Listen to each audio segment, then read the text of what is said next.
Hi everyone, I'm Literary Freak 11, and today I'm going on a rant about this book. The Love That Split the World. It was recommended to me by some booktuber, I don't remember who, and I picked it up because A, the cover is really gorgeous and intriguing, and B, because they highly recommended it, and I really had some problems with this book. But first, before I start ranting, I really want to get into some things that I liked.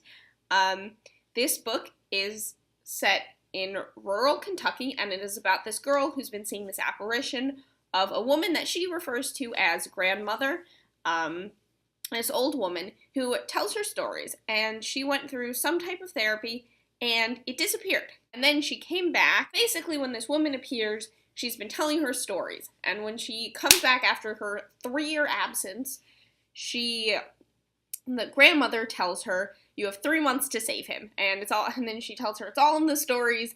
It's super vague, and then that's it. And she spends her time trying to get grandmother back instead of, trying to figure out who the he is. And she thinks that, oh, if I get grandmother back, she'll explain everything. Which is dumb, because why would she if she didn't before? Anyway,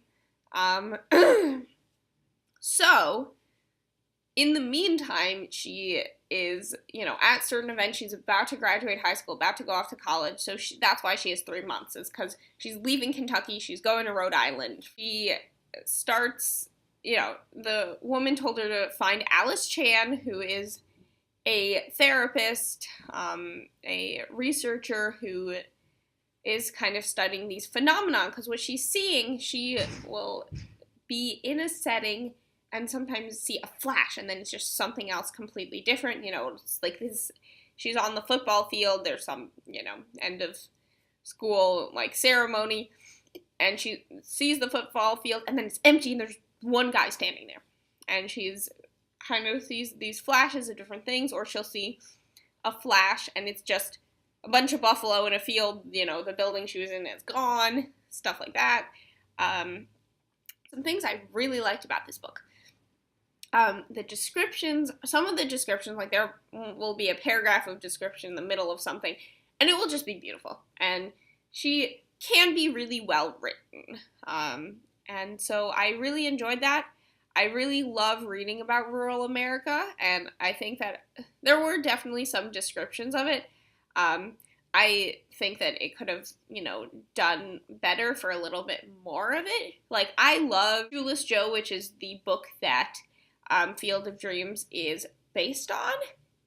There is a scene where he describes a cornfield, and it's beautiful, and you're like, I long to see that corn. I live in Pennsylvania, which is a mostly rural state. I've seen myself some corn. That is, the kind of thing that I enjoy about a book, and definitely she did this a little bit. She could have done it more, and I would have been very happy. Yeah. And also, you really don't read books that take place in rural America very much, especially YA contemporaries. A lot of them live in big cities or suburbia, and it's not really, very common. And so there's that aspect of it that I really did enjoy.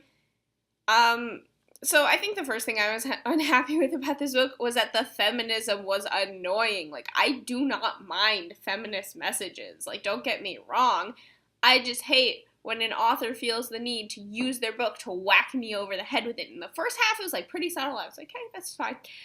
And then I just felt like I was beaten over the head with this club of patriarchy is bad, social justice warriors, and the main character is Native American, adopted by a white family, and there's this whole thing about how she never feels included, about how her adoptive parents go out of the way to make her feel included, to a point where she doesn't feel included. I'm like, okay, I understand if adoptive parents might do that in the beginning, but holy crap, you've been adopted for 15 years, that you would think that they would stop it by now. And also there's a whole thing about how she gets offended by a Native American costume for Halloween that she herself wore years prior, which is just dumb. Yeah. You know, she really just tried to put too much social justice tropes in this, and I just don't think that it bolstered the story in any way. Another thing that super bothered me was this therapist that she's seeing, clinical psychologist, whatever it's supposed to be, does very non-therapist things. Like, she touches her, she hugs her, you know. This is illegal. I'm telling you, I've been to therapy. No. This therapist gets angry with the main character. It's kind of a bitch at times.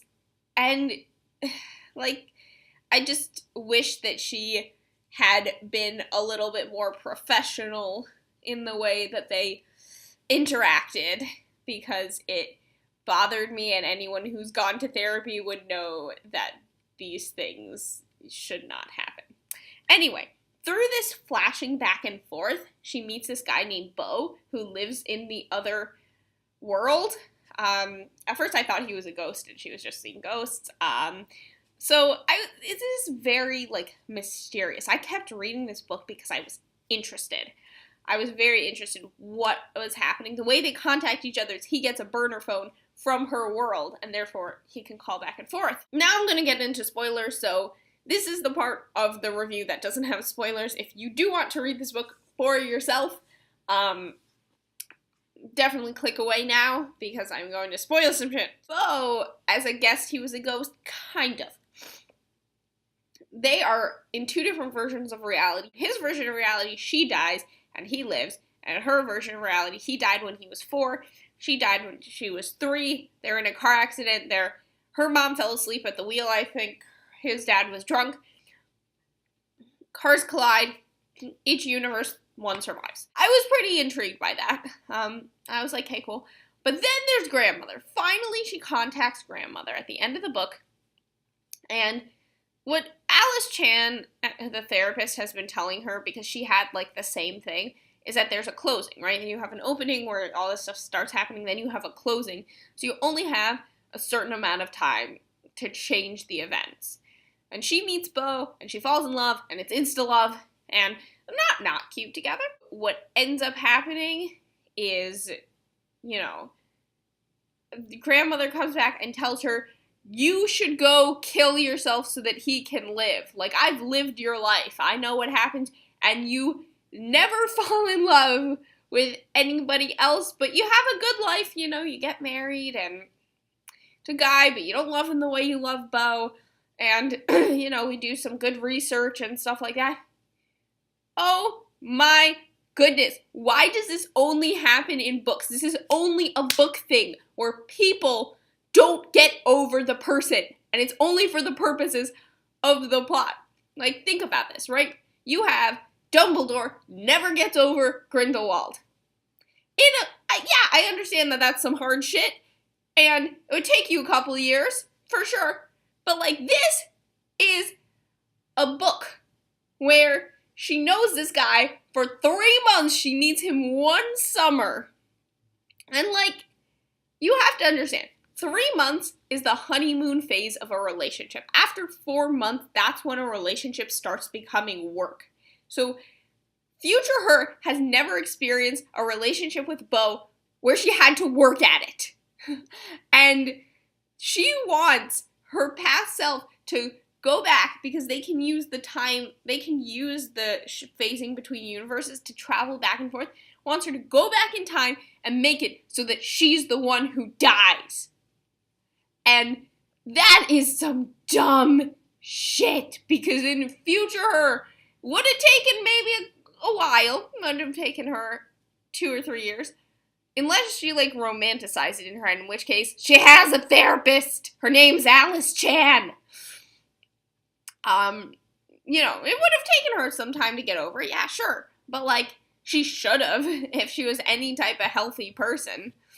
And yet, she wants past her to go and kill herself so that the version of reality can exist where Beau can live. Now, it happens that there is a car accident in both universes with the main character's ex, Matt. And in Beau's universe, he survives the accident. In her universe, he dies. So that would have been a really, really good argument for her killing herself. Because if she dies, she saves two people, right? She saves Matt, and then she saves Bo as well. And she does still care about Matt, even though she's not, like, in love with him. And that argument gets barely brought up. Like, it's just scraped upon, and that was it. And that also just made me so mad. So mad. You can't understand. But in the end, she does go and kill herself.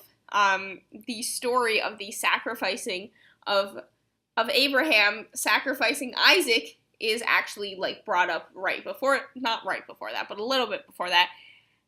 And basically, that's some foreshadowing that, you know, she's not going to actually die, that she ends up living because she just loved him so much that she would sacrifice herself, that the universe let her live. But she wakes up and she doesn't really remember any of it, which means that, and he doesn't know that she did that for him. Whatever her that has existed up until this point will no longer exist. Because of that choice, she will be a different person. And so, you know, she, essentially part of her does die, the part of her that would have made that choice, but, like, I don't know.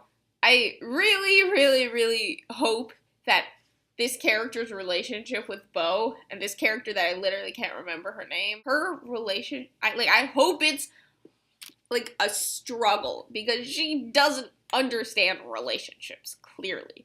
She doesn't get that they're work and that they're hard. Anyway. Like, this has been cathartic. I didn't hate this book, but I had so many problems with it. I will see you in the next video.